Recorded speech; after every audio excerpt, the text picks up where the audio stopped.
nationally known researcher on memory issues. This will be a fun interview. I'm Dave Morris here in the Oklahoman's video studio, joined by Dr. Rob Winningham, joining us perhaps from rainy Oregon to rainy downtown Oklahoma City today. How are you, sir? Doing great, thank you.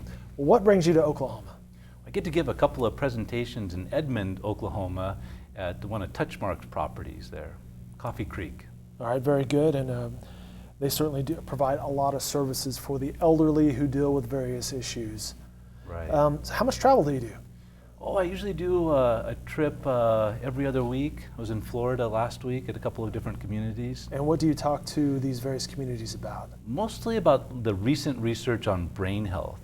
You know, everybody's trying to find a pill to prevent dementia or maximizing memory, and unfortunately we haven't found that pill yet. But the science is adding up. The lifestyle factors matter. Things that are in our control can delay the onset of dementia and possibly improve one's memory. So is that talking diet, exercise, alcohol? Yeah, exactly. So diet is a big one. Physical exercise is one of the best researched areas, and cognitive exercise, doing brain games, brain exercises. Well, you have a few of those here. I see the Sudoku, and you were mentioning there's some games on your iPad over there. How important are these? Well, a recent study was published in the journal Neurology, and it found that about 15% of how much our memory changes in older adulthood can be predicted by our level of mental activity. It doesn't necessarily need to be a Sudoku or a brain game on an iPad. It can be socializing, it could be volunteering, it could be just reading a book. So anything that stimulates the brain helps in that area. Yeah, and learning new things are particularly helpful. So that continues to challenge the brain, that it stays active. Yeah, even listening to your show. All right, well, good. Well, certainly hope that. Sometimes it is, sometimes it's not. Doctor, let's back up just a second. Your education, you went to Baylor. What did you study at Baylor? Studied neuroscience and specifically memory. So why is that? What got you into that? Yeah, well, when I was an undergraduate, I worked with a researcher who was working on false memory, and we tried to implant false memories into college students to see if this could accidentally happen in therapy. And sure enough, we were able to do it. We were able to get people to remember things like they knocked the punch bowl over on the parents of the bride at a wedding when they were 5 years old. Yet that never happened. And it never happened. We could get about a third of the people in the right condition to remember that. Give me a ballpark example of how do you do that?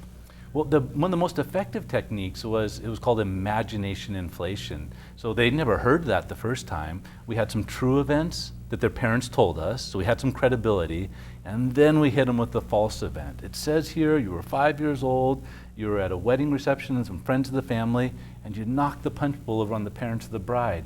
Can you tell me what you remember? Well, of course they didn't remember anything because it never happened. We made it up. But so we'd ask them to think about it, imagine it. We'd probe them, say, well, was it a glass bowl or a plastic punch bowl? I don't know. Well, imagine.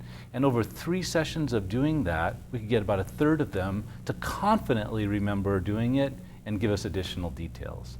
That's incredible. Yeah, and so actually because of some of that research and research from other labs, some of the laws were changed in terms of the statute of limitations, you know, because memory, even if it was repressed, it probably decays like normal memory do. So that was important work we did back in the 1990s. Used to do some research on eyewitness memory, but all that good work was done when I was in graduate school, and I thought, gosh, you know, we got a lot of older adults coming down the pipeline, and it seemed like there was a lot of discoveries yet to be made in that area, and that's the work that I've been doing for the past 20 years. So over the past 20 years, that's been more of your focus, is working on memories with the elderly. Correct, yeah. Why is it that we can remember something that happened in college, whether it actually happened or not, but we can't remember something that just happened yesterday? Well, particularly, that's a great question, particularly in older adulthood. And a lot of family members will get confused by that. Like, you know, Grandma, she can remember all of my first cousins and their birth dates, but she can't remember she took her medication already. And the difference between those two processes are retrieving a 40-year-old memory versus remembering something that happened 40 minutes ago. And so its retrieval is not impaired in older adulthood. It's not even impaired in the earlier stages of dementia. You know, people in the earlier stages of dementia can recall fairly accurately what happened 40 or 50 years ago, but they can't do that for 40 or 50 minutes ago. And that's usually because of an inability to make a new memory. versus retrieve one. So if you used a computer analogy, if the file has already been saved on the computer, we can open it up. As we get older, we have a harder time saving the initial file. So how do we work on that ability? Well, a lot of the things we have in front of you here, but one of the most effective strategies is to exercise attention and concentration. And that's what some of the most effective studies have done. They have people concentrate, pay attention, work really hard at some activities like that. If it leads to better attention and concentration, then that can transfer to the ability to make a new memory. And so we usually help people improve their ability to make memories by helping them concentrate better, pay attention more. Interesting, and that even kind of relates a little bit off subject to paying attention in a conversation by just being active, being present. Absolutely, yeah. Well, walk me through what you have here. Well, I was trying to think of some props that would kind of illustrate brain health. And one is physical exercise. So I brought in a couple of things for physical exercise. This is called a TheraBand, and you can get a whole body workout with a TheraBand. You might need to go to a fitness instructor. They'll teach you how to use it, but you can step on it and do curls. You can put it around a doorknob and do all sorts of exercises. That's exciting because some recent research shows that resistance training or strength training can improve attention and concentration, but leads to better memory. And the most exciting study I've seen in the past 5 years in that area that even worked for people that had mild cognitive impairment. That's just one step away from diagnosable dementia. At best, if we could get these people to stay the same over time, that would be a huge win. But they actually got better with twice-a-week resistance training for a year. So that's exciting, and that's also why we brought in the dumbbell. That study actually used 5 10-pound dumbbells. The other one I brought here was more of a reminder to me. This is a yoga strap. So if you're having a hard time getting that leg in that position, you can put this around your foot and do that. For a non-flexible guy like me, yeah. Yeah, I know, I struggle too. But I wanted to bring that because I'm also excited about some recent studies coming out with mindfulness training. Even just focusing on your breath, or 5 or 10 minutes, just try to stay focused on that, not think about other things. That can lead to improvements in attention and the ability to make new memory.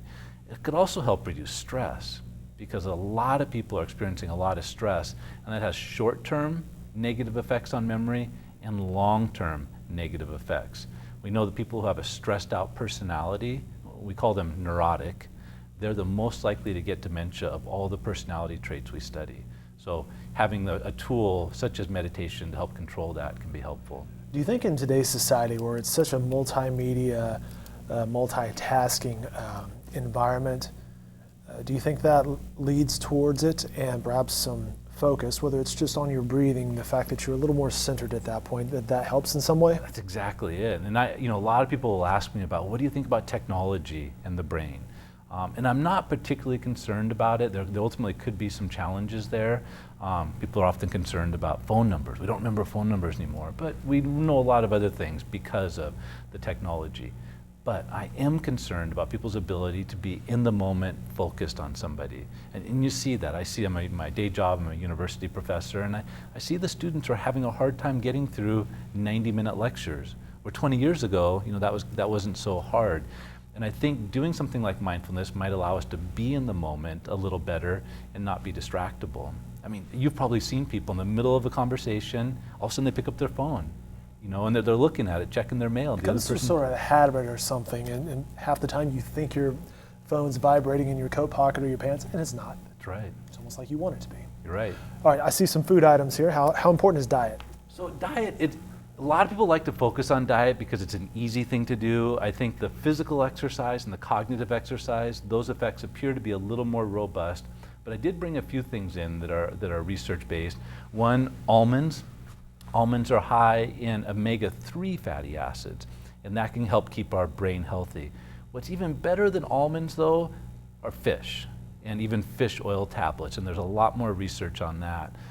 As we age, our neurons, our brain cells change, and there's an insulator on them. It's called a myelin sheath, and it gets a little thinner. And when it gets thinner, the signals don't get through as well as they used to. And it looks like fish or fish oil might help keep that insulation healthy. So even better than almonds might be fish. A lot of health-conscious older adults consume flaxseed, because it's high in omega-3s, but I would recommend looking at adding a little more fish into their diet. And that could even be canned tuna, right? That has... Yeah, canned tuna. So the couple of things about canned tuna. First of all, you want it packed in water. Right, not the oil. The oil, because these omega-3 fatty acids are fat soluble. So when you get rid of that oil, the omega-3s go out with it. But if it's packed in water, then they stay in. I would caution people on eating a can of albacore tuna every day, because albacore tuna is a larger fish. And the larger the fish, the more mercury it has generally, because it's eating other fish that have mercury and it's going up the food chain. White flaky tuna, which is the cheap tuna, the type that we could afford in college maybe, that actually is better if we're looking at reducing the mercury. Okay. I see some fruit. So fruit, I don't know why I was never taught this. I had to learn this after I was a professor, but why should we eat fruits and vegetables? Well, our mothers and our grandmothers told us, but actually from a neuroscientific standpoint, they prevent our neurons from dying. Eating fruits and vegetables can protect our neurons from oxidative stress, and that ultimately can prevent the neuron from functioning, or it might even lead to cellular death. So we're supposed to get 5 to 6 servings a day. Apparently only about 17% of Americans get that. If we do that, that could protect our cells, and in the long run, it's going to be overall good for our central nervous system. Of course, we know water is good for us, but you have a bottle of water here as well. Well, the one thing that if you're hydrated, drinking more water is probably not going to help memory and brain health. But dehydration is a serious issue. Something called delirium. It looks like dementia, but it's caused by something else. One of the more common causes of delirium, particularly in older adults, is dehydration. We see this particularly problematic in warmer climates.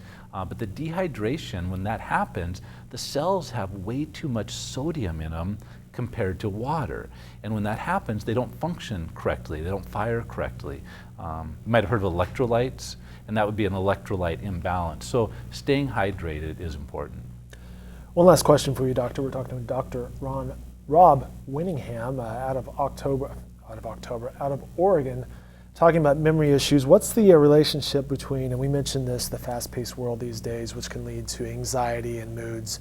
What's the relationship between mood, anxiety, and memory? Oh, it's a great question. So they're probably different how anxiety and, say, depression would work, but the research on depression is quite astounding.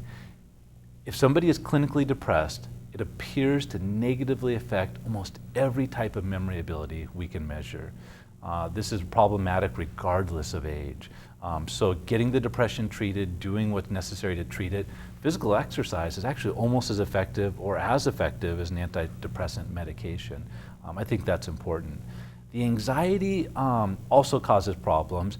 In the short run, if people are anxious, they're stressed, they can't pay attention. We've all been like that, where you get a text and you got a big problem on your hands and you can't think about, if you got a text right before we started talking. Sure, the boss is sending me the text, it's like, oh, I can't focus on this interview because my mind's somewhere else. Exactly, and so that would be occupying your mind, and while that happens, you'd have a harder time in the moment, but also you'd have a harder time making a new memory. So that's kind of the short-term effects. And the long-term effects of stress is that we think it releases a hormone called cortisol. Cortisol is kind of a neat hormone. It's an anti-inflammatory. So if you're about to go into battle, it's like taking some ibuprofen to reduce the inflammation. But cortisol also impairs our immune system, and it also seems to damage our brain cells. So in the lab, if we introduce cortisol to a neuron, it shortens its life expectancy. So stress might be leading to memory problems, dementia, through that mechanism. Interesting stuff. Well, Doctor, this has been a great conversation, a lot of information there. I think to wrap it up, stay active, both physically and mentally. That really helps, and the diet leads to some improvement as well with some focus. That's it. All right. Dr. Rob Winningham, sir, thank you so much for stopping by. We appreciate that.